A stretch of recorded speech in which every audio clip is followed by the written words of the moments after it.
जो हम लोग बात कर रहे थे आपका, किसी भी विषय को शुरू करने से पहले उसका महत्व तो ये जानना ही चाहिए। किसी भी विषय को आप ठीक से जान ही नहीं सकते अगर उसका महत्व ये आपको नहीं पता है। शायद यही कारण होगा कि आप जब व्रत करते हैं तो व्रत का महत्व में ये पहले बताया जाता है। इवन सत्यनारायण की कथा होती है तो पहले उसका महत्व ये बताते हैं। कथा तो बाद में शुरू होती है, सबसे पहले उसका महत्व यही बताया जाता है। कोई भी चीज हो उसकी इंपॉर्टेंस ये आपको नहीं मालूम तो आपके लिए वो कंडम चीज है, वो बेकार की चीज है। और बेकार की चीजों को भगवान ने ऐसी व्यवस्था की कि आपका मस्तिष्क संग्रहित करेगा ही नहीं। इसलिए पुलिस रेगुलेशन कभी भी याद नहीं होता, इसीलिए पुलिस रेगुलेशन को पढ़ने में कभी मन नहीं लगता। जब हमने भी एपीओ एग्जाम दिया, क्योंकि हमने तो सिर्फ एग्जाम ही दिए, सेलेक्ट तो हुए नहीं, ठीक है, तो जब हमने एग्जाम दिए तो भी रेगुलेशन कभी याद नहीं हुआ। उसका कारण ही यह था कि हम दुर्भाग्यशाली थे, हमने उस माहौल में एग्जाम दिए थे जब हमें कोई कुछ बताने वाला ही नहीं था। खुद पढ़ो, खुद करो, तो रेगुलेशन का महत्व कभी समझ में नहीं आया, इसलिए रेगुलेशन कभी याद नहीं रहा। बस जैसे तैसे प्रीलिम, स्पेशल आदि आदि किताबें पढ़ के बस दे ही आए। और जब भी आप बस कुछ दे ही आओगे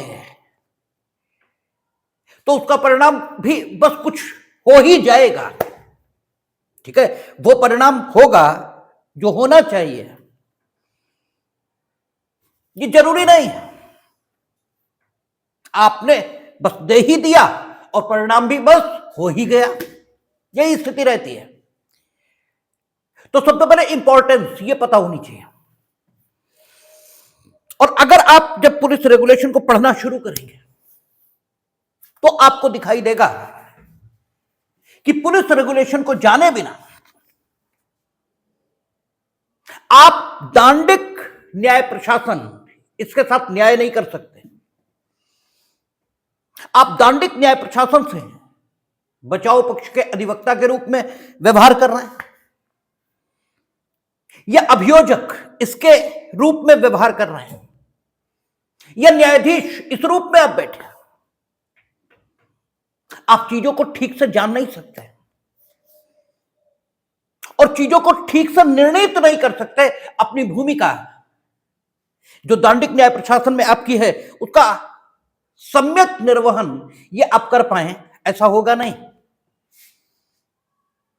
क्यों नहीं होगा?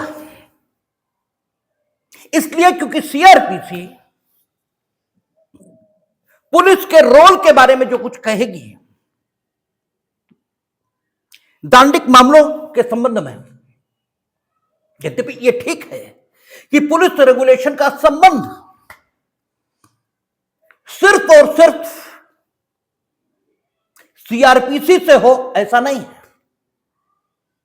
ये बिल्कुल ठीक है, क्योंकि आपको रेगुलेशन में यह भी बताया जाएगा कि स्वयं पुलिस कितने प्रकार की होती है, ठीक है। माउंटेड पुलिस है यानी घुड़सवार पुलिस है, विलेज पुलिस है, ठीक है, सिविल पुलिस है, आर्म्ड पुलिस है, ठीक है। स्वयं पुलिस कितने प्रकार की है यह भी बताया जाएगा। जिले में पुलिस का सर्वोच्च अधिकारी कौन है यह भी बताया जाएगा। जिन्हें पुलिस अधीक्षक महोदय को आप जिले का सर्वोच्च पुलिस अधिकारी मानते हैं, रेगुलेशन और पुलिस एक्ट के मुताबिक वे सर्वोच्च अधिकारी नहीं है। पुलिस के सर्वोच्च अधिकारी रेगुलेशन और पुलिस एक्ट के मुताबिक जिला मजिस्ट्रेट। पुलिस का सांगठनिक ढांचा, ठीक है, प्रदेश स्तर से लेकर और कांस्टेबल तक क्या है यह आपको रेगुलेशन के प्राइमरी पार्ट में पढ़ने को मिलेगा। एक कांस्टेबल का क्या कर्तव्य और दायित्व है, वो क्या कर सकता है, क्या नहीं कर सकता। एक कांस्टेबल क्लर्क, ठीक है ना, जिसे आप हेड कांस्टेबल कहते हैं, थाने में उसकी क्या भूमिका है, उसके क्या अधिकार और कर्तव्य हैं? स्वयं एसएचओ, उसके क्या अधिकार और कर्तव्य हैं? सर्किल अफसर, ठीक है, जिसे आप सीओ कहते हैं, उसके अधिकार और कर्तव्य, superintendent of police, district magistrate, commissioner, क्योंकि मंडल स्तर पर पुलिस का सर्वोच्च अधिकारी कमिश्नर है। इन सबके क्या अधिकार और कर्तव्य हैं, ये सारी चीजें आपको रेगुलेशन बताएगा। ठीक है, आप जब क्रिमिनल एडवोकेसी में होंगे, बहुत से लोग आपके पास शिकायत लेकर आएंगे, तो पुलिस की हायर अथॉरिटीज कौन है? अगर आपकी बात नहीं सुनी जा रही है, पुलिस के अधिकारी नहीं सुन रहे, ठीक है, तो सीआरपीसी सेक्शन 36 में कह देगी कि पुलिस के प्रत्येक अधिकारी को जिस क्षेत्र के लिए वो नियुक्त है, ठीक है, उस क्षेत्र में वही ताकतें रहेंगी जो एसएचओ की हैं। ठीक है, आपने डीआईजी, आईजी सबके पास भेज दिया, एसएचओ की ताकतों का वो इस्तेमाल वो भी कर सकेंगे उस सारे क्षेत्र में जिस क्षेत्र के लिए वो नियोजित हैं। अर्थात एसएचओ अगर एफआईआर लिखने का आदेश कर सकता है तो वे भी कर सकते हैं और कर देंगे। लेकिन अगर आप अनुशासनात्मक कार्रवाई, शिकायत करना चाहते हो तो किसके पास करो, कहां जाओ, क्या करो, ये सारी चीजें हैं आपको कहां से, रेगुलेशन, इससे पता लगेंगे। आप इस पार्ट को छोड़ भी दो, लेकिन as a advocate, as a APO या एज ए प्रोसिक्यूटर या एज ए जज, आपको रेगुलेशन का वो पार्ट जो इन्वेस्टिगेशन से संबंधित है वो तो पता होना ही चाहिए। अन्यथा की स्थिति में एज ए प्रोसिक्यूटर या एज ए जज आप ये कैसे जान पाओगे कि इन्वेस्टिगेशन में कहां पर कमी है? ठीक है, आईओ ने गड़बड़ की है या गड़बड़ नहीं की है, ये जानना जरूरी है ना। एज ए जज आपको तो सत्य इसका अन्वेषण करना है, आईओ ने ठीक इन्वेस्टिगेशन की है या नहीं, यह मामले के सम्यक निर्णय हेतु एक आवश्यक बात है, यह आपको मालूम होनी चाहिए। एज ए डिफेंस लॉयर आपका क्या काम है? प्रोसिक्यूशन की गलतियों को न्यायालय के समक्ष रखना कि these are the mistakes committed by the prosecution, and that is why it can't be said that the guilt of my client has been proved beyond the all reasonable doubts. ये आपका काम है। ये आप कैसे जानेंगे अगर आपको यही नहीं मालूम है कि इन्वेस्टिगेशन कैसे कंडक्ट होनी चाहिए थी? ये तो आपको रेगुलेशन से मालूम चलेगा, और आपको रेगुलेशन आता नहीं। जब हम एग्जाम देते थे तो मेरी समझ में भी नहीं आता था कि आखिर एपीओ के एग्जाम में पुलिस रेगुलेशन, इसे पढ़ाने की या इसे शामिल करने की क्या जरूरत? आप प्रोसिक्यूटर हैं, आपको उत्तर देना पड़ेगा, ठीक है ना, उन बातों का जो डिफेंस उठा देगा। डिफेंस बताएगा ये कमी है, अब डिफेंस ने कह दिया ये कमी है भी या नहीं, ये तो तभी पता हो सकता है जब आपको भी कम से कम ये तो पता हो कि क्या होना चाहिए था। अगर आपको यही नहीं मालूम क्या होना चाहिए तो फिर तो डिफेंस जो कह रहा है उसे मान लेने के अलावा कोई चारा यही नहीं, क्योंकि आपको तो मालूम ही नहीं कि क्या होना चाहिए था। इसलिए रेगुलेशन यूं तो पूरा पूरा, लेकिन कम से कम उतना जितना प्रोसिक्यूटर, डिफेंस लॉयर या फिर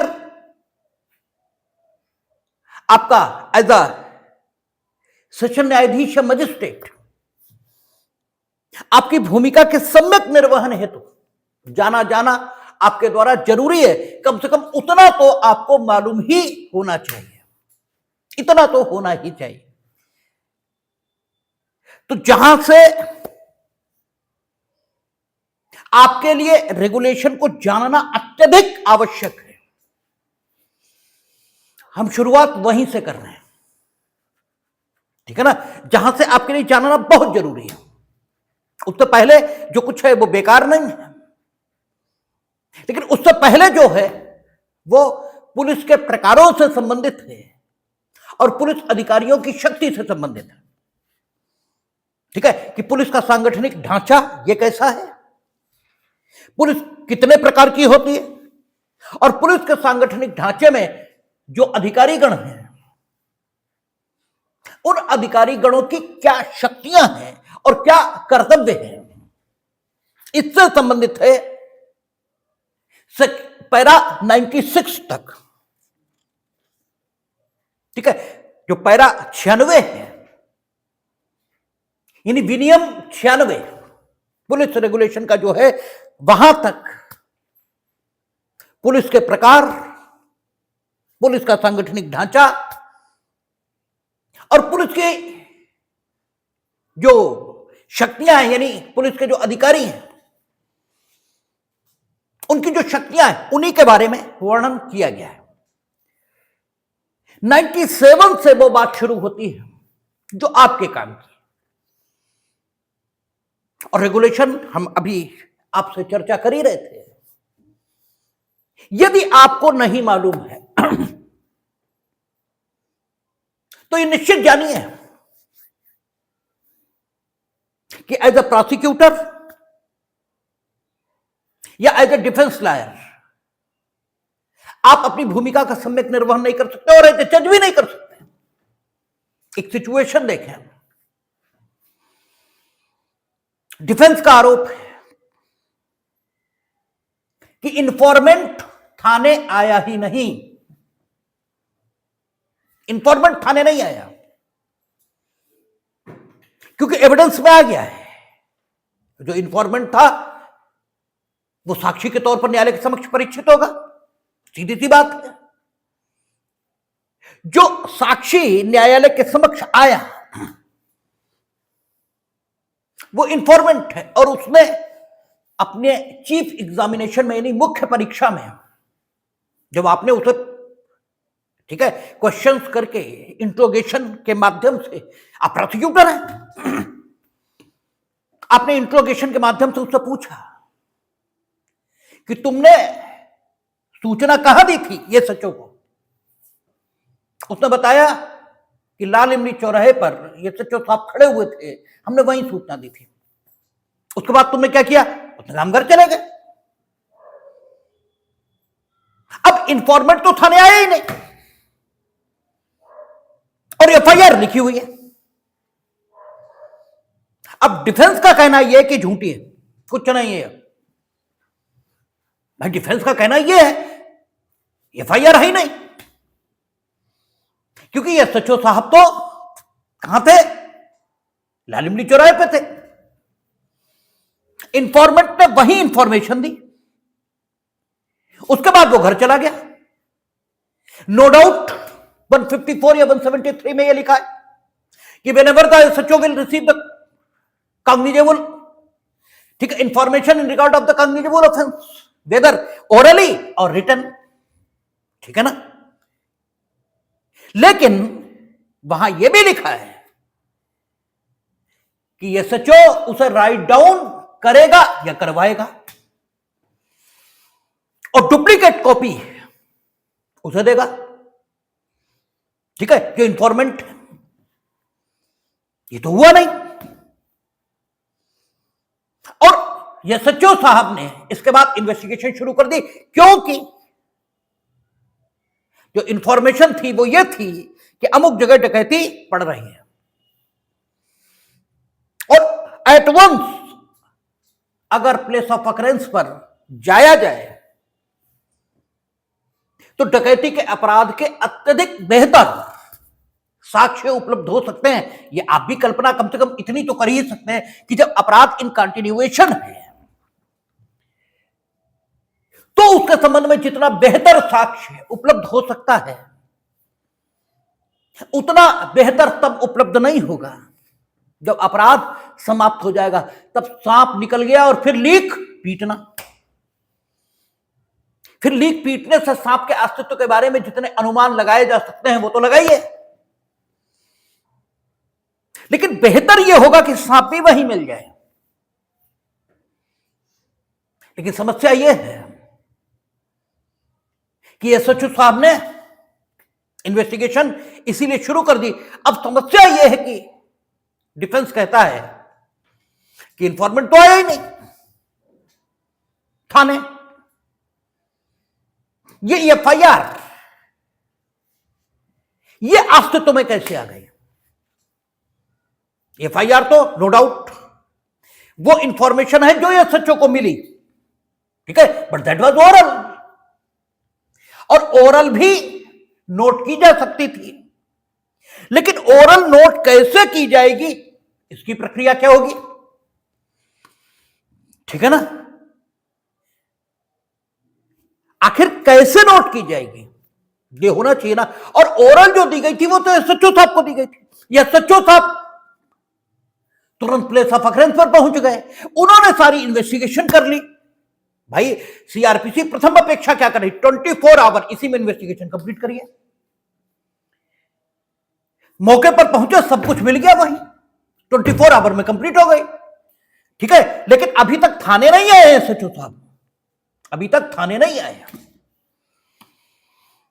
और उसके बाद जब लौटे थाने तो सब कंप्लीट हो चुका था, इन्वेस्टिगेशन कंप्लीट हो चुकी थी, एफआईआर अस्तित्व में नहीं थी, ऐसा डिफेंस का कहना है। अब आपको रेगुलेशन का ध्यान ही नहीं है, ज्ञान ही नहीं है, तो आप इस स्थिति का उत्तर कैसे देंगे, ठीक है। आपके लिए समस्या हो जाएगी इस परिस्थिति का उत्तर देने के संबंध में। और अगर आप जज बने बैठे तो या तो फिर उस समय किताब मंगाकर पढ़िए, ठीक है, अन्यथा आपको डिफेंस की बात सही लगेगी जबकि सही नहीं है। क्यों सही नहीं? अभी रेगुलेशन देखेंगे तो पता लगेगी सही नहीं है। लेकिन सही नहीं है ये जानने के लिए सही क्या है ये तो मालूम होना चाहिए। एक दूसरी सिचुएशन आपको मालूम है कि एफआईआर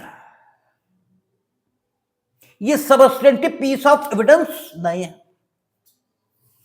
ठीक है ना, ये सबस्टेंटिव पीस ऑफ एविडेंस नहीं है। सबस्टेंटिव पीस ऑफ एविडेंस इसका अर्थ हमने बताया था जब एफआईआर पर बात कर रहे थे कि सबस्टेंटिव पीस ऑफ एविडेंस अर्थात सारभूत साक्ष्य, उस साक्ष्य को हमेशा कहा जाता है जिसके स्वयं के अस्तित्व के आधार पर अभियुक्त की दोषिता का निर्धारण ये किया जा सके। जैसे डाइंग डिक्लेरेशन, यदि वो विश्वसनीय है तो सिर्फ डाइंग डिक्लेरेशन इसके एग्जिस्टेंस के आधार पर, इसके अस्तित्व में होने के आधार पर अभियुक्त की दोषिता का निर्धारण हो सकता है, ठीक है ना। लेकिन एफआईआर किसी के खिलाफ अस्तित्व में है सिर्फ इस आधार पर, सिर्फ इस आधार पर किसी व्यक्ति के विरुद्ध इस आशय का निष्कर्ष नहीं निकाला जा सकता कि वो दोषी है, ठीक है ना, क्योंकि वो प्रथम सूचना है। उसके बाद उसका दोष प्रोविजनली, हालांकि प्रोविजनली शब्द का इस्तेमाल कानून में नहीं हुआ, वो हम व्यवहारिक तौर पर आपको समझाने के लिए कर रहे हैं। प्रोविजनली निर्धारित किया जाएगा किसके द्वारा? आईओ के द्वारा, जब वो आफ्टर इन्वेस्टिगेशन चार्जशीट फाइल करेगा, ठीक है ना, तो प्रोविजनली उसका दोष निर्धारित होगा। और अगर वो सब कुछ सही पाया गया तो फाइनली उसका दोष निर्धारित होगा, जब वो दोषित या दोषमुक्त हो जाएगा। और एफआईआर का जब साक्षिक उपयोग हम लोग पढ़ते हैं और आप लोग लिखते हैं और पढ़ते हैं, तब यह कहा जाता है कि एफआईआर में जो कथन किए गए, ठीक है ना, उनका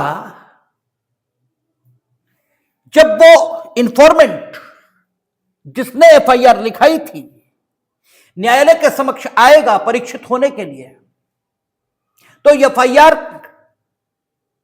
में किए गए उसके कथन, उसके वर्तमान कथन जो वो इस समय कर रहा है, यानी जब साक्ष्य दे रहा है तब कर रहा है, उन कथनों के समर्थन और खंडन दोनों के लिए उपयोग किए जाएंगे। उन पर 162 द्वारा लगाया गया प्रतिबंध लागू नहीं होगा।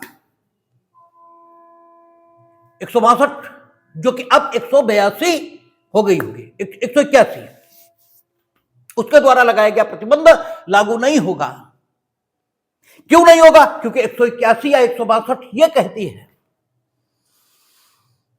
कि अगर ड्यूरिंग इन्वेस्टिगेशन, विवेचना के दौरान, अन्वेषण के दौरान,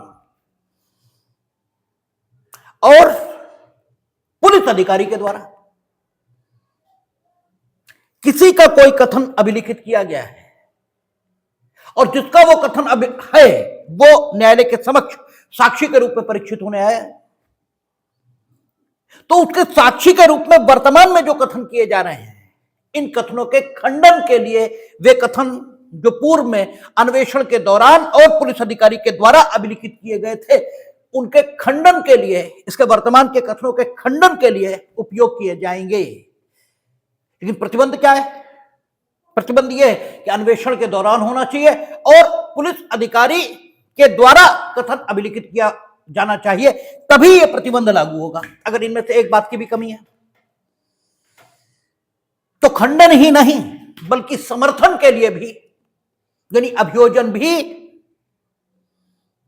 उन कथनों का जो साक्षी ने पूर्व में अभिलिखित कराए थे उपयोग कर सकेगा। ये कानून है।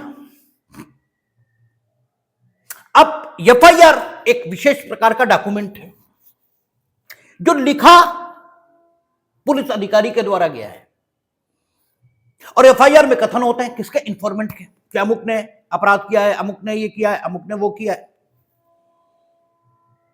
लिखा पुलिस अधिकारी ने, लेकिन अन्वेषण उस समय चल नहीं रहा। अन्वेषण जब वो पूरा हो जाएगा तब शुरू होगा। इसलिए नहीं कहा जा सकता कि ड्यूरिंग इन्वेस्टिगेशन एफआईआर रिकॉर्ड हुई है। एफआईआर रिकॉर्ड होने के बाद इन्वेस्टिगेशन कैरी ऑन हुआ है। इसलिए स्थिति क्या बनेगी कि एफआईआर ये साक्ष्य में महत्वपूर्ण रोल ये अदा कर देगी, ठीक है ना। इसका साक्षिक उपयोग अधिक है बनिस्बत उन कथनों का, बनिस्बत उन कथनों के जो अन्वेषण के दौरान साक्षीगणों ने, साक्षीगण शब्द का प्रयोग नहीं होना चाहिए, हमने पहले भी कहा, क्योंकि अभी अन्वेषण चल रहा है। साक्षी वो है जो एविडेंस एक्ट के मुताबिक साक्षी है, लेकिन फिर भी व्यवहार में हम लोग कह देते हैं। अभी तो इसे अपराध के से परिचित व्यक्ति कहा जाना चाहिए। इसके जो कथन हैं उनका उपयोग केवल खंडन के लिए, लेकिन एफआईआर का दोनों तरीके से। अब सवाल यह है, डिफेंस का कहना यह है कि इंफॉर्मेंट ने एसएचओ को इंफॉर्मेशन दी थी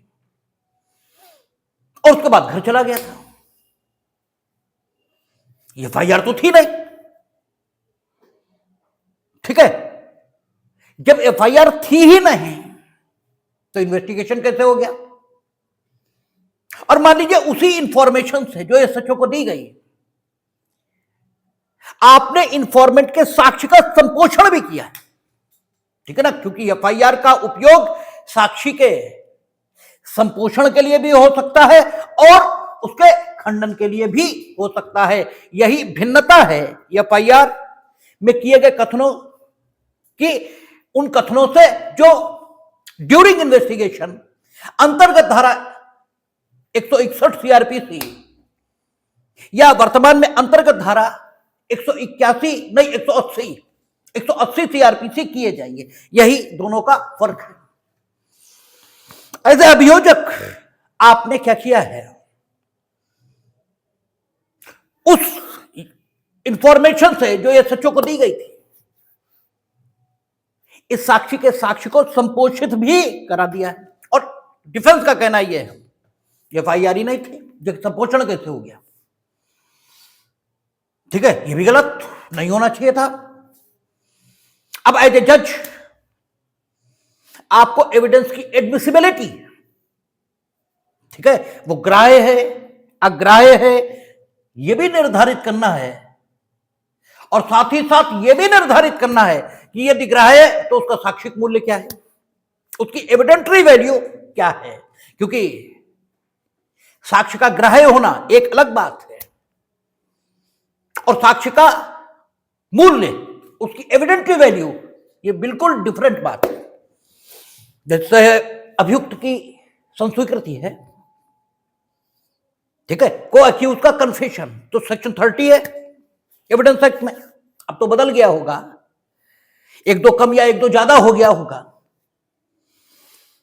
पूर्व में सेक्शन 30 एविडेंस एक्ट था जो कहता था कि सह अभियुक्त की संस्वीकृति साक्ष्य में ग्राह्य है। ठीक है, ग्राह्य है, लेकिन उसकी एविडेंटरी वैल्यू, इसके संबंध में जब सेक्शन 30 बात करता था तो कहता था कि सुसंगत है, ग्राह्य होना नहीं कहता था, कहता सुसंगत है, और सुसंगत है तो ग्राह्य है। क्योंकि सुसंगत तथ्यों का साक्ष्य या विवादित तथ्यों का साक्ष्य दिया जाएगा, यह एविडेंस एक्ट कह रहा था। तो सुसंगत तथ्य है तो ग्राह्य हो गया, लेकिन उसकी एविडेंटरी वैल्यू, उसके संबंध में सेक्शन 30 क्या कहता है, न्यायालय विचार में ले सकेगा, बस इतना। इसका मतलब उसकी एविडेंटरी वैल्यू बहुत कम है। अगर यही स्थिति हम डीडी डाइंग डिक्लेरेशन या पीड़िता के साक्ष्य की बात करें तो उसकी एविडेंटरी वैल्यू बहुत ज्यादा है, सिर्फ उस पर सजा हो सकती है। यानी एज अ न्यायाधीश आपका काम यह है कि आप साक्ष्य की ग्राह्यता, इसके संबंध में निर्णय ये तो करे ही, साथ ही साथ साक्ष्य का जो साक्षिक मूल्य है उसको भी निर्धारित करें। अब सवाल ये है, डिफेंस ये कहता है संपोषण नहीं हो सकता था, गलत किया है इन्होंने संपोषण करा के, क्योंकि एफआईआर थी ही नहीं। ठीक है, तो आपको अब यह भी डिसाइड करना है कि संपोषण हो सकता था या नहीं। ठीक है, और यह तभी डिसाइड हो सकता है जब यह डिसाइड हो कि वो जो ओरल कहा गया वो एफआईआर था या नहीं। ठीक है ना, तभी हो सकता है, उसके अलावा नहीं हो सकता। और एक मजेदार बात और हो गई है, ये सचो को वो इंफॉर्मेशन दी गई, ये सचो महोदय ऑन द स्पॉट पहुंच गए, और इधर वो आदमी बोला कि हम घर जा रहे हैं और वो पहुंच गया थाने। ठीक है, और थाने जाके उसने एक एफआईआर लिखा दी। ठीक है, अब एफआईआर कौन सी है, वो जो सचो साहब को दी गई या ये जो थाने में लिख गई, ये भी एक समस्या है। क्योंकि जो एफआईआर है उससे संपोषण हो सकता है। अब तय यह होना है कि एफआईआर क्या कौन सी है, वो जो एसएचओ साहब को दी गई, वो जो थाने में लिख गई। इसलिए समस्याएं अनंत हैं। ठीक है, और ये सिचुएशन आपको कचहरी में दिखाई देती है,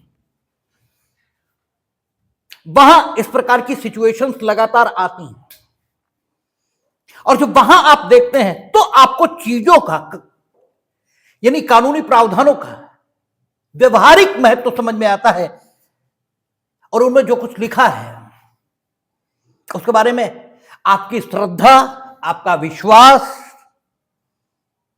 ये तो बढ़ता ही है। और साथ ही उन प्रावधानों को जानने की इच्छा यह पैदा होती है। और किसी भी चीज को जानने के लिए सबसे पहली जरूरत इच्छा ही है। जब तक आप में किसी चीज को जानने की इच्छा नहीं पैदा हो रही, तब तक उस चीज का जानना असंभव है, भले ही चीज आपके सामने ही उपलब्ध हो। सबसे सरल उदाहरण इसका यही है कि ईश्वर कण कण में व्याप्त है, लेकिन उसे जानने की इच्छा आप में अब तक पैदा नहीं हुई। तो यही है, आप में भी है। बिना ईश्वर के कुछ हो ही नहीं सकता, और बस ईश्वर ही आपको नहीं पता है। आपसे मेरा मतलब हम भी उसमें शामिल हैं, वही नहीं पता है। तो जानने की इच्छा ये सबसे जरूरी चीज है।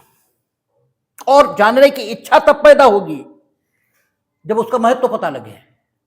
ईश्वर को जानने की इच्छा भी तभी आप में पैदा होगी जब उसका महत्व पता लगे। और उसका महत्व कब पता लगेगा? जब आप ये देखेंगे कि जिन भी चीजों में आपने सुख और आनंद ढूंढा था वे सब मिल गई, लेकिन सुख और आनंद मिला ही नहीं। आपको लगता है कि पद प्राप्त करके, पैसा प्राप्त करके, प्रतिष्ठा प्राप्त करके, ठीक है, सत्ता प्राप्त करके, अथॉरिटी प्राप्त करके आप सुखी हो सकते हैं। जब ये सब मिल जाएगा और फिर भी आप दुखी रहेंगे, तब आपको पता लगेगा कि नहीं, इसके आगे कुछ है जो हमें ढूंढना चाहिए, और सुखी तभी हो सकते हैं। इसीलिए आप देखेंगे कि बहुतायत में राजा या राजकुमार ये ईश्वर को खोज सके, ठीक है, ऐसा कम हुआ कि कोई निकला हो साधनहीन और ईश्वर को प्राप्त, ठीक है, हो गया हो, या ईश्वर को उसने प्राप्त कर लिया हो। मीरा रानी है, राम राजा हैं, कृष्ण राजा हैं, बुद्ध राजकुमार हैं, महावीर राजकुमार हैं, ठीक है। कारण ही यही है, क्योंकि जब आप ये जान लेंगे कि ये सब कुछ व्यर्थ है, तभी इच्छा पैदा होगी उसे जानने की, और जब इच्छा पैदा होगी तभी जाना जा सकता है। तो पुलिस रेगुलेशन, इसका महत्व जब तक आपको नहीं पता लगता है, तब तक इसे जानने की इच्छा पैदा नहीं होगी, और जब तक इसे जानने की इच्छा पैदा नहीं होगी तब तक इसे जाना ही नहीं जा सकता। एज ए प्रोसिक्यूटर भी आपको इसकी जरूरत है, एज ए डिफेंस लॉयर आपको इसकी जरूरत है, एज ए न्यायाधीश आपको इसकी जरूरत है। आप पूरा रेगुलेशन न भी जाने, कोई दिक्कत नहीं, जाने तो बेहतर है, जाने तो बेहतर है, लेकिन कम से कम उतना जितना आपके प्रोसिक्यूटर, जज या डिफेंस लॉयर इसकी भूमिका के सम्यक निर्वहन हेतु आपके द्वारा जाना जरूरी है। कम से कम उतना तो जरूर जाने। और इसीलिए एपीओ के एग्जाम में इसे सिलेबस में शामिल किया। सिलेबस में शामिल इसीलिए किया गया क्योंकि उन्हें मालूम है कि हम लोग बहुत अच्छे लोग नहीं हैं। अगर हम मजबूरी पैदा नहीं करेंगे तो हम पुलिस रेगुलेशन जानेंगे नहीं। जब मजबूरी पैदा की जाएगी तभी आप उसे जानने की कोशिश करेंगे। तो मजबूरी के माध्यम से आपके सामने इसको रखा गया, क्योंकि इसके बिना आप एज अ प्रोसिक्यूटर अपने रोल को ठीक से प्ले कर ही नहीं सकते। तो अब हम लोग देखेंगे उस पार्ट को पुलिस रेगुलेशन के जो आपके प्रोसिक्यूटर के रोल को सम्यक प्रकार से, ठीक है, निर्वहन करने के लिए जरूरी है। और यह पार्ट पुलिस रेगुलेशन का विनियम 97 से शुरू होगा। जैसा कि हमने कहा कि इससे पहले जो कुछ है वो पुलिस के प्रकारों, पुलिस का सांगठनिक ढांचा, पुलिस के अधिकारी, उनकी शक्तियां, इससे संबंधित है। जान आप वो भी लें तो बेहतर है, लेकिन कम से कम न्यूनतम वो जरूर जाने जिसे पैरा 97 से लिखा गया। तो पैरा 97 आपको सबसे पहले ये बताएगा कि एफआईआर रिकॉर्ड कैसे होती है। ठीक है। अच्छा, यह भी हो सकता है प्रक्रिया से देखिए जब बनाई जाएगी तो हर बात को ख्याल में रखा जाएगा। संभव है न्यायालय में आग लग जाए। जो एफआईआर न्यायालय में मौजूद है, जो सेक्शन 157 में आई थी, सेक्शन 157 पहले था, अब आपका 173, 176 होगा। ठीक है, उसमें आएगी, वो जल गई। अब कहां से आई एफआईआर? डुप्लीकेट वादी के पास थी, वादी मर गया, वो गोवा चला गया, समुद्र में जहाज डूब गया, उसी में एफआईआर उसकी जेब में थी, वो चली गई। अब क्या हो? अब एफआईआर कहां से आया? तो प्रक्रिया बनाते समय इन बातों को भी ख्याल में रखा जाएगा कि ऐसा भी हो सकता है। इसलिए जब आप पैरा 97 पढ़ेंगे तो आपको दिखाई देगा कि एफआईआर 3 प्रतियों में बनाई जाएगी, ट्रिप्लिकेट होगी। ठीक है, 3 प्रतियों में बनाई जाएगी। फर्स्ट कॉपी कोर्ट आएगी, जो डुप्लीकेट कॉपी है वो वादी को मिलेगी, और जो ट्रिप्लिकेट कॉपी है वो थाने में रहेगी। ठीक है, अब आप प्रोसिक्यूटर हैं। एफआईआर जिसने लिखी है, क्योंकि एविडेंस एक्ट में धारा 67 थी, ठीक है ना, जो अब 2-3 कम, 2-3-4 ज्यादा हो गई होगी, वो ये कहती थी कि यदि न्यायालय के समक्ष कोई दस्तावेज प्रस्तुत किया गया है और कोई कहता है कि अमुक दस्तावेज अमुक व्यक्ति के हस्तलेख में है, या अमुक दस्तावेज का अमुक भाग किसी अमुक व्यक्ति के हस्तलेख में है, और वो निष्पादित, ठीक है, निष्पादित सॉरी, वो रजिस्टर्ड डॉक्यूमेंट नहीं है, तो आपको ये साबित करना पड़ेगा कि ये उसी व्यक्ति के हस्तलेख में है। ठीक है ना, आपको ये साबित करना पड़ेगा कि उसी व्यक्ति के हस्तलेख में। अभी साबित कौन करेगा? उसी को बुलाइए जिसने लिखा था। ठीक है, वही तो कहेगा ये हमने लिखा, ये मेरे हस्ताक्षर है। और वो मर गया हो तो फिर सेकेंडरी एविडेंस जो उसके लेख से परिचित है, ठीक है ना, उसे बुलाइए, वो बताएगा कि उस व्यक्ति का हस्तलेख है या नहीं। ठीक है ना। एफआईआर किसने लिखी? थाने के कांस्टेबल क्लर्क ने।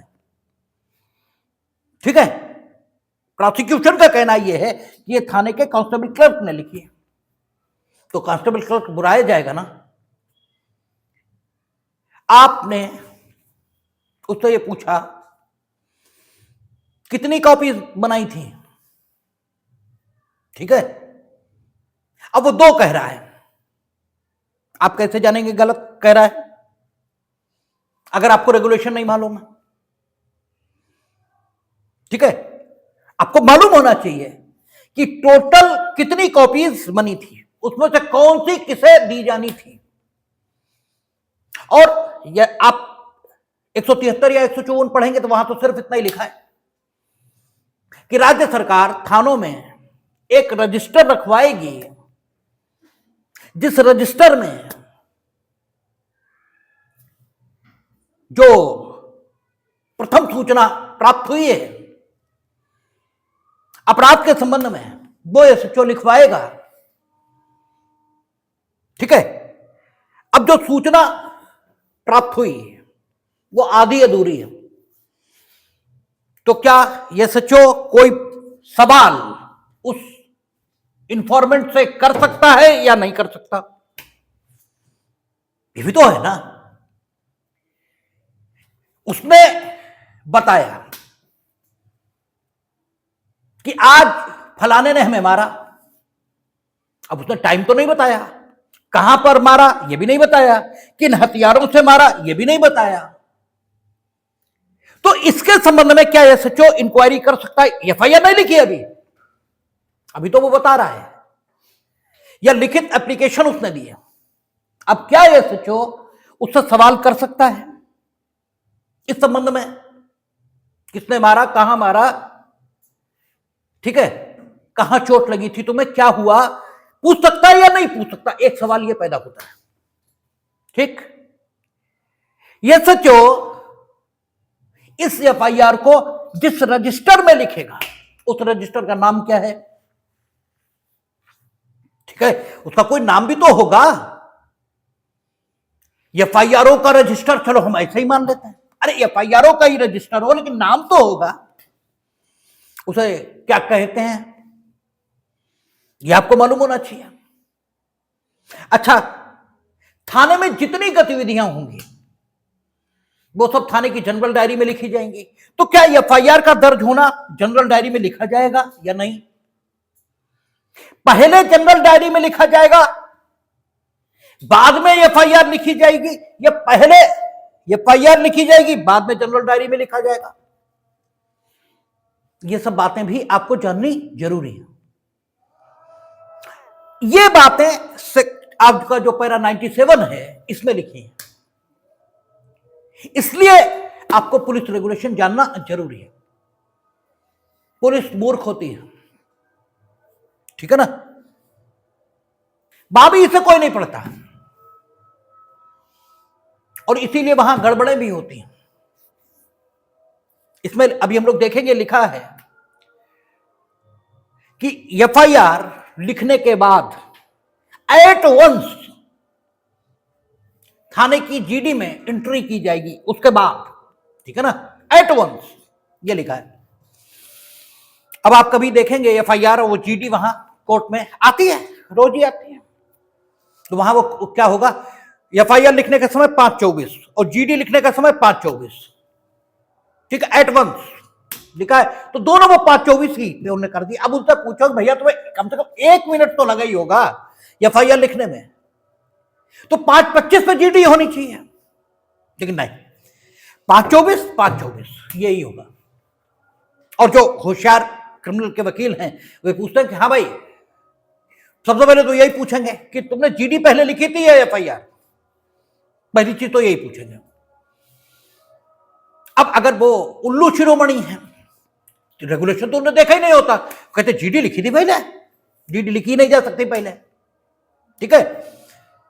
फिर वो पूछेंगे अच्छा जीडी लिखने में कितनी देर लगी थी, अरे 5 मिनट, 2 मिनट, 3 मिनट, कुछ तो लिखा होगा, हाँ लगी थी, 10-15 मिनट लगे होंगे। फिर क्या किया था, चिक कायम की थी, चिक काटी थी, ठीक है, चिक काटी थी, अच्छा देखो चिक पे कितना टाइम पड़ा और इसमें कितना टाइम पड़ा, बस अब उन पे देवी देवता खेलने शुरू, ठीक है। ये हालांकि इसका कोई बहुत महत्व तो नहीं होता, लेकिन अगर ये अन्य एविडेंसेस से एस्टेब्लिश होकर आ रहा है कि सारी इन्वेस्टिगेशन ही बोगस है, तब इस बात का महत्व तो बहुत ज्यादा हो जाएगा, यानी सब कुछ गड़बड़ है, सब कुछ गड़बड़ है, ठीक है। लेकिन आपको ये चीजें मालूम होनी चाहिए, तभी बात बनती है। अच्छा वहां आप आएंगे, वहां कह देंगे चिक एफआईआर, चिक निकालो, तो आप कहेंगे चिक निकालो। अब तो समझे नहीं आएगा चिक क्या है, ठीक है। अरे भाई आप गए, अब आप मुंह खोले खड़े हैं, चिक क्या है।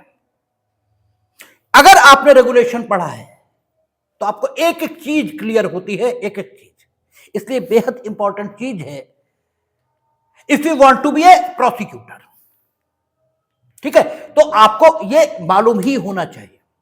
अब हम लोग देखें 97 कहता है whenever information relating to the commission of a cognizable offense is given to an officer in charge of a police station, the report will immediately be taken down in triplicate, ठीक है, in the check receipt book for reports of cognizable offenses, police form number 341। आप कभी देखेंगे जिसे FIR कहा जाता है, उसे कानून की भाषा में चिक एफआईआर कहा जाता है। उसे आप ऊपर देखेंगे तो उस पर लिखा होता है police form number 341। Police form number 341 जो है वो एफआईआर का प्रारूप है, ठीक है, that is the form prescribed, ठीक है, और उसी में एफआईआर लिखी जाती है। इसलिए सारी एफआईआर एक जैसी ही होती हैं, ठीक है ना, और ट्रिप्लिकेट कॉपी में लिखी जाएंगी, ठीक है। कहता है कि after police station the report will immediately B taken down in triplicate in the check receipt book for reports of cognizable offenses, police form number 341। कहता this step will on no account be delayed to allow time for the true facts to be ascertained by a preliminary investigation। उसने कहा कि तुरंत FIR दर्ज की जाएगी और कोई टाइम अलाउड नहीं किया जाएगा इस बात के लिए कि एफआईआर में जिन तथ्यों का कथन किया गया है उनके संबंध में कोई प्रारंभिक जांच कर ली जाए। इसके लिए कोई समय ये अलाउ नहीं किया जाएगा, ठीक है ना। और यही सुप्रीम कोर्ट ने बीच में घुसेड़ दिया था SC ST एक्ट में, ठीक है, कि एफआईआर लिखाने कोई जाएगा तो पहले आप एफआईआर में जो कथन किए गए हैं उनकी सत्यता को सुनिश्चित करने हेतु प्रिलिमिनरी इन्वेस्टिगेशन कर सकेंगे, यही लायक है, इसीलिए उसे बदला, ठीक है ना। यहां कहता है कि उसे साफ कहा this step will on no account be delayed to allow time for the true facts to be ascertained by a preliminary investigation. आप कोई टाइम अलाउ नहीं किया जाएगा। और आगे कहता है even if it appears untrue, अगर एफआईआर असत्य भी प्रतीत हो रही है, इफ इट अपीयर्स अनट्रू, अगर ये असत्य प्रतीत हो रही है, ठीक है, the report must be recorded at once, उसमें मस्ट शब्द का प्रयोग किया। और हमने आपसे इस बात पर अनेकों बार चर्चा की है कि अंग्रेजी में is to, am to, am to, are to, ought, should और मस्ट, ये सारे शब्द चाहिए को अभिव्यक्त करने के लिए उपयोग होते हैं। लेकिन जब अथॉरिटी सबसे ज्यादा इंफेक्शन अपनी बात पर देना चाहती है तब वो मस्ट शब्द का प्रयोग करती है। उसने मस्ट शब्द का प्रयोग किया, meaning thereby you have no alternative, आपके पास कोई विकल्प नहीं, जैसा वो कह रहे हैं उससे भिन्न करने के लिए कोई। तो कहता है the report must be recorded at once, चाहे वो असत्य प्रतीत हो रही है। If the report is made orally, ठीक है, यदि उसे मौखिक दिया गया है, the exact words of person who makes it including his answers to any question put to him should be taken down and read over to him. अगर मौखिक दी गई है तो उसके एग्जैक्ट शब्द और वे प्रश्न भी जो उससे पूछे गए हैं उनके उत्तर भी, इसका मतलब प्रश्न पूछे जा सकते हैं, ठीक है ना। और आप एफआईआर कभी देखेंगे तो उसमें प्रश्न पूछे भी होते हैं कि वादी से प्रश्न किया गया, प्रश्न लिखा होता है, उत्तर लिखा होता है। अब आपको यह नहीं मालूम, अब आप प्रोसिक्यूट कर रहे हो, आप चढ़े बैठे हो, अरे प्रश्न उत्तर कैसे लिख दिया, होता ही नहीं एफआईआर में। अब तुमने क्यों पूछा, वो जो बता रहा था वो लिखते, ठीक है, तो आपकी बात सही नहीं होगी, ठीक है। कहता है कि टेकन डाउन एंड रीड, और उसे लिखने के बाद उसे पढ़कर सुनाया जाएगा। He must sign each of the 3 parts, ठीक है, यानी इंफॉर्मेंट तीनों प्रतियों पर साइन करेगा उन दशाओं में जबकि मौखिक दी गई है। अगर लिखित दी गई तो तीनों प्रतियों पर साइन जरूरी नहीं है। आगे कहेगा if a written report is received, अगर लिखी हुई रिपोर्ट रिसीव हुई है, ठीक है, an exact copy must be made, तो उसकी एक एग्जैक्ट कॉपी मेड की जाएगी, बनाई जाएगी, बट द सिग्नेचर और mark of the messenger need not be taken, need not be taken, ले लिए गए तो कोई गड़बड़ वाली बात नहीं है, लेकिन आवश्यकता नहीं है अगर लिखित दी गई है। ठीक है। In all cases the officer in charge of the station must sign each of the 3 parts and have the seal of the station stamped on each. तीनों कॉपियों पर आप सिग्नेचर करेंगे, ये नहीं कार्बन लगा लिया और एक पे सिग्नेचर कर दिया तीनों पे आ गए, नो, तीनों पर सिग्नेचर करेंगे, तीनों पर मोहर लगाएंगे। ठीक है। अच्छा, फिर कहता है the triplicate copy will remain in the book. ठीक है, तृतीय प्रति उसी में रहेगी। The duplicate copy will be given to the person who makes the oral or brings the written report. जो इंफॉर्मेंट है उसे डुप्लीकेट दी जाएगी। The original will be sent forthwith through the superintendent of police to the magistrate having jurisdiction with the original written report if any attached. यानी जो मूल FIR लिखी गई, मूल चिक जो लिखी गई, ठीक है, कोई तो एफआईआर कहेंगे, मूल चिक और उसके साथ वो सूचना। ठीक है, कह रहा है देखिए, B sent forthwith through the Superintendent of Police to the magistrate having jurisdiction with the original written report if any attached। जो रिपोर्ट लिखने के लिए दी गई थी प्रार्थना पत्र, उसे भी चिक जो काटी गई है उसके साथ लगाकर भेजा जाएगा। किसको? कोर्ट को। जबकि 157 कहता है सिर्फ एफआईआर भेजी जाएगी। यहां कहता है वो तहरीर यानी वो प्रार्थना पत्र जिसके आधार पर चिक काटी गई है वो भी भेजा जाएगा, ताकि और सत्यता और शुद्धता ये निश्चित की जा सके। ठीक है, वो भी भेजा जाएगा। अब ये आपको वहां लिखा नहीं मिलेगा। अब कई बार है, आप प्रोसिक्यूटर हैं, हमारे सामने तो कई बार ये स्थितियां हैं, अब उसमें तहरीर है ही नहीं। तहरीर यानी वो प्रार्थना पत्र जो रिपोर्ट लिखाने के लिए दिया गया था, वो तो कचहरी की भाषा में तहरीर कहते हैं। अब वो है ही नहीं। अब आप मुंह फैलाए घूम रहे हैं कि अब क्या करें, तहरीर तो है ही नहीं। तो आपको कहां? थाने। ठीक है, वहां लिखना चाहिए, क्योंकि तहरीर थाने पर दी गई है। It was the duty of officer in charge of the, ठीक है, पुलिस स्टेशन, कि उसे भेजना चाहिए थी।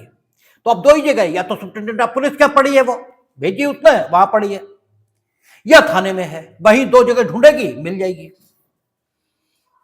अब सूचना कॉग्निजेबल ऑफेंस की तमिलनाडु में मिली थी, ट्रायल यहां चल रहा है, तहरीर नहीं है, कहां से मंगवाएंगे? तमिलनाडु के पुलिस स्टेशन में मिलने की संभावना है, क्योंकि वहीं से ये ट्रांसफर होकर आई।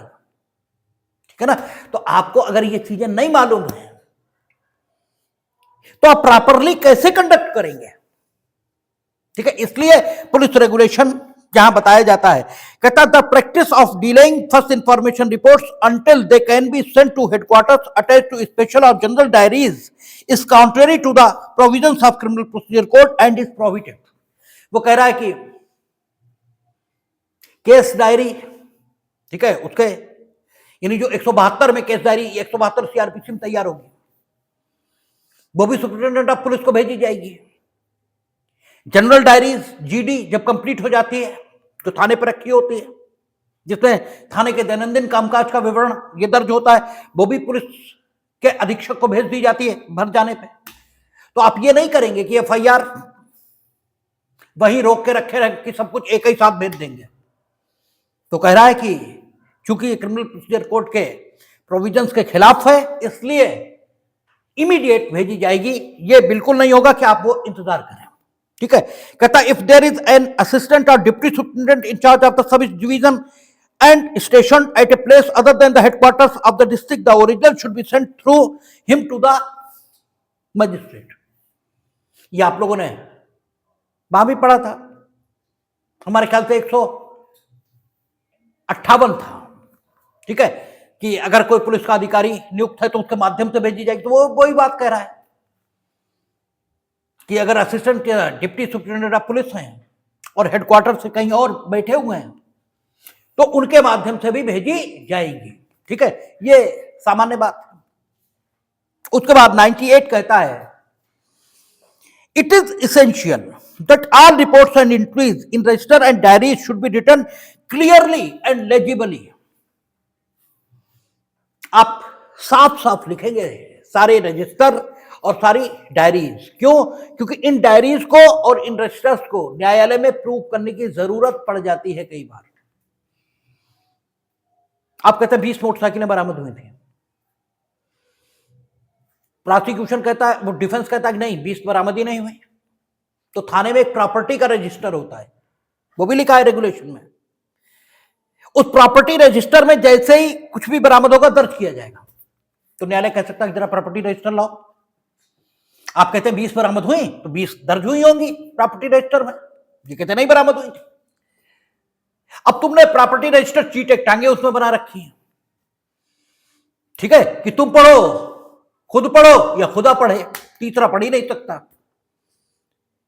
तो न्यायालय में लिपि विशेषज्ञ तो बैठे नहीं, और तुम मर के चले गए, क्योंकि जिनने लिखा था वो तो गए, ट्रायल तो पता नहीं कब होगा, और आदमी का जीवन तो क्षणभंगुर अभी है, अभी नहीं है।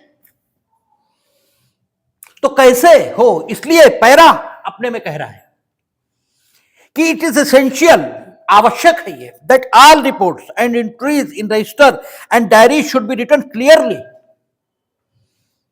And legibly. दीज डॉक्यूमेंट्स में have to be proved later in courts of law. इन्हें बाद में न्यायालयों में साबित करने की जरूरत पड़ सकती है। And much delay and difficulty may be caused if the original writing is not clear and indisputable। वो करा कुछ भी ना हो, लेकिन बहुत देरी और परेशानी ये तो हो ही जाएगी अगर राइटिंग क्लियर नहीं होगी। तो पैरा 98 उतना इंपॉर्टेंट नहीं है जितना 97 है। 97 ज्यादा बात बता रहा है, 99 क्या कर रहा है? अब 99 भी इंपॉर्टेंट हो जाता है, क्योंकि 99 ही कह रहा है कि जनरल डायरी में एंट्री बाद में होगी, ठीक है ना, पहले एफआईआर लिखेगी। कहता है as soon as the report has been written in the first information book. जैसे ही फर्स्ट इंफॉर्मेशन लिखने की जो किताब है उसमें फर्स्ट इंफॉर्मेशन को लिखा जाएगा, the substance of report must be briefly recorded in the general diary. ठीक है, तब अभियोग का सारांश ये जीडी में संक्षिप्तता के साथ दर्ज कर दिया जाएगा। इसी को कानून की भाषा में, कचहरी भाषा में कहते हैं जीडी कायमी। जीडी कायमी क्यों बोल रहे हैं? क्योंकि इसी से मुकदमा कायम हो रहा है, ठीक है ना, इसलिए इसे जीडी कायमी बोला जाता है। और जिस नंबर पर, क्योंकि जीडी नंबर से चलती है कि आज सुबह 5:07 पर यह काम हुआ, तो एंट्री नंबर 1 5:07, ठीक है ना।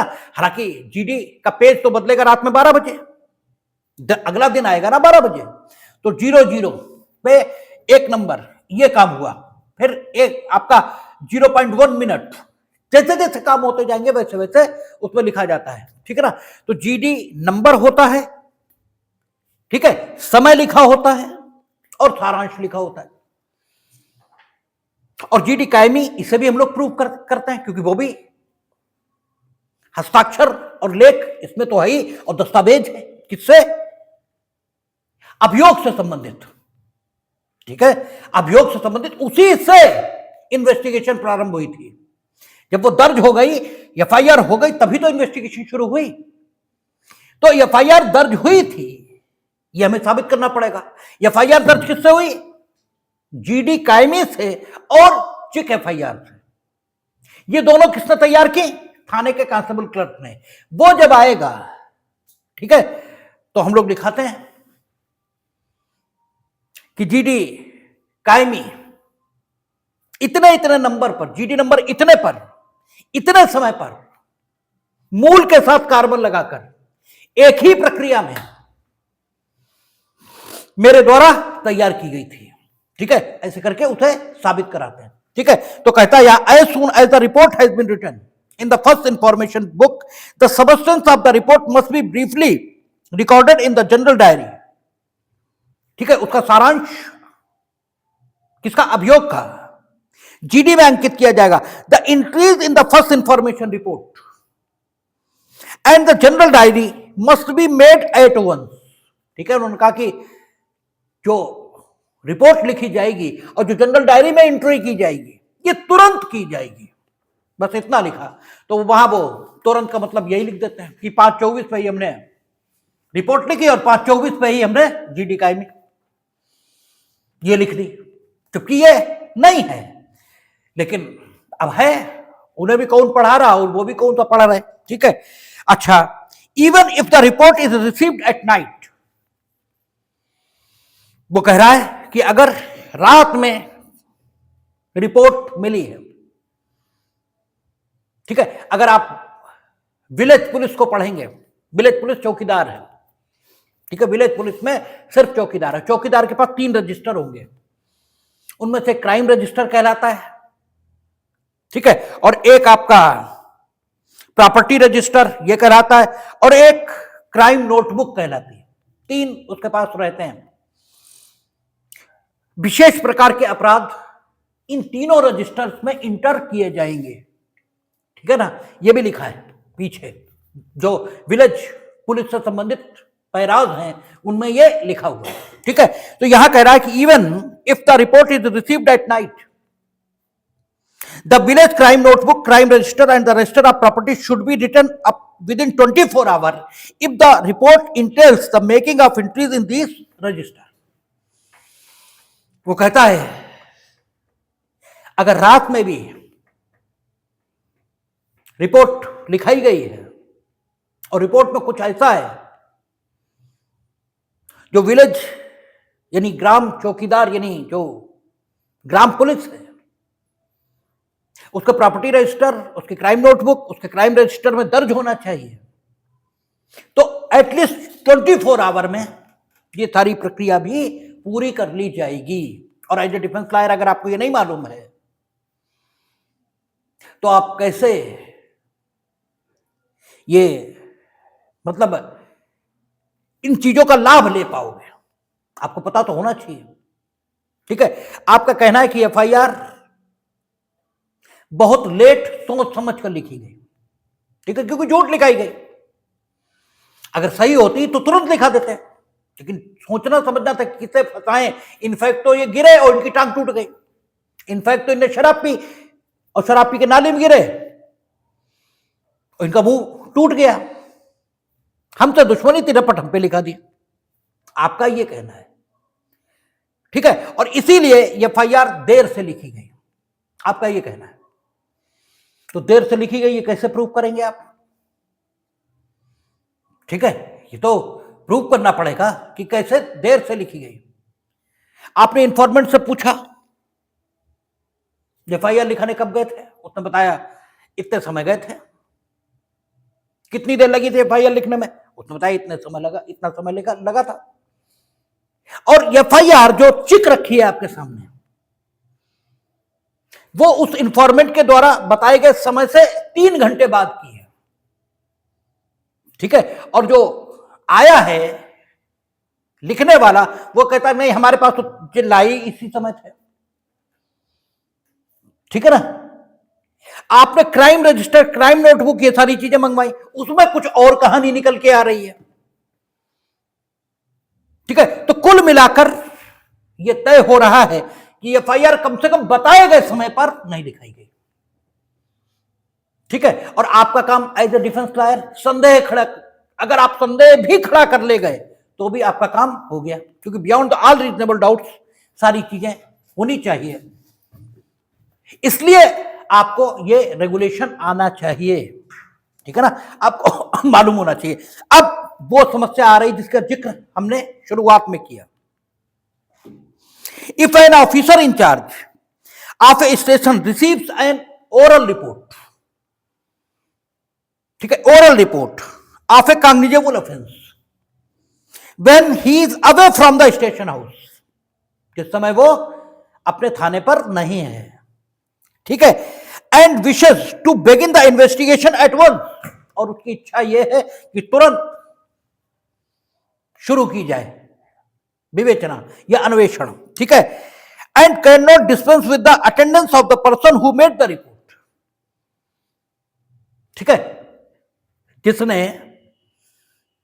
उसे सूचना दी है, ठीक है, उसकी जो उपस्थिति है। कैन नॉट डिस्पेंस, अब डिस्पेंस की एग्जैक्ट हिंदी में क्या लिखा है? उसकी उपस्थिति पूरा पढ़ दो। सरकार अन्वेषण प्रारंभ कर देने की इच्छा करे और रिपोर्ट करने वाले की उपस्थिति मुक्त न कर सके। अच्छा, रिपोर्ट मतलब मुक्त ना कर सके, ठीक है, उसे उपस्थिति से मुक्त ना कर सके, ठीक है। देन वो क्या करेगा? He should take the report down in writing, तुरंत वो रिपोर्ट लिख लेगा, ठीक है, यानी वहीं पर लिख लेगा, थाना नहीं है। थाने में एसएचओ के पास जो रखवाया है रजिस्टर स्टेट गवर्नमेंट ने, उसमें नहीं लिख रहा है, वो वहीं लिख रहा है जहां पर वो है, ठीक है। Writing and after having it signed or marked by the person who made it, अगर उसने ओरल बताया है तो ठीक है, जिसने इंफॉर्मेशन दी उस व्यक्ति ने ओरल सारी चीजें बताई हैं तो उसका थंब इंप्रेशन ले लेंगे, ठीक है ना। और या फिर अगर उसने लिखित दिया है तो उसका साइन ये ले लेंगे। Having it signed or marked by the person who made it, should send it to the police station to be treated as a written report, ठीक है ना।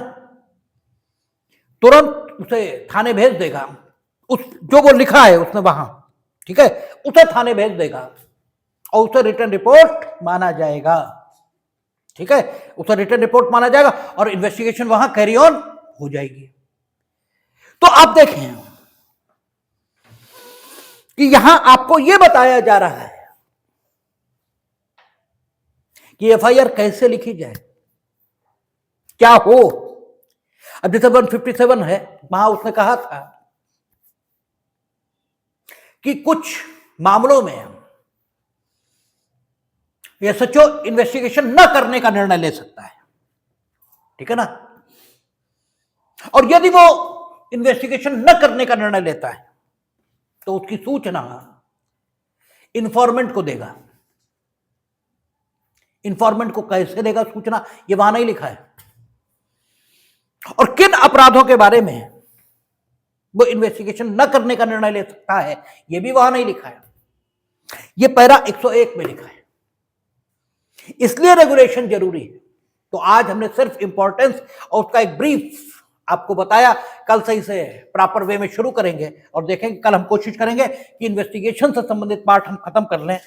परसों पंचायतनामा जिसे बोला जाता है, इंक्वेस्ट, मृत्यु समीक्षा, ठीक है, उसके बारे में बात करें और जल्दी से खत्म करें, ये कोशिश रहेगी। कल इन्वेस्टिगेशन के बारे में पूरा करेंगे।